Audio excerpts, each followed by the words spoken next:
Let's get more analysis on this now from Ivana Hajzmanova. She's the Global Monitoring Manager at Internal Displacement Monitoring Centre and is speaking to us from Geneva in Switzerland.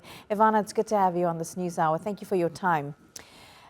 Now, we know that conflict like what we're seeing in Gaza and Myanmar and climate change are the driving factors behind last year's a very high number of IDPs. But what other factors are at play here when it comes to this rising number? Yeah, indeed, climate change, conflict, violence, and disaster are all contributing to this increasing number of people who are forced to flee their homes. What we observe is that in an increasing number of countries, these triggers overlap. And in the 2023, we saw that out of the 45 countries in which we reported on conflict and violence displacements, 42 were also affected by disaster displacement. And this overlap between the different triggers caused that people flee several times in just 1 year. And we see families, for example, in Somalia, which are affected and displaced by conflict and violence. They arrive to an IDP camp, and then in a few months later, they are affected by severe drought or by widespread flooding, which both affected Somalia last year. And they are forced to flee again, and many of them flee to urban areas which are already crowded, and then they become dependent on humanitarian assistance, and it's really difficult for them to recover from these recurrent shocks.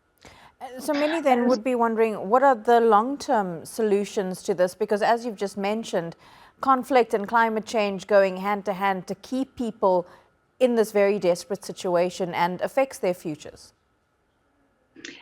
Yes, and that's one of the factors why we don't see the number of internally displaced people decreasing. It's because they struggle to find solutions to their situation. So every year we report on a new record number because we have new crises which drive internal displacement, but we don't see numbers decreasing in countries where the conflict or violence might have reduced in recent years. And that's the case, for example, in the Middle East. Where we have Syria with 7.2 million IDPs, which represents nearly 10% of the global figure.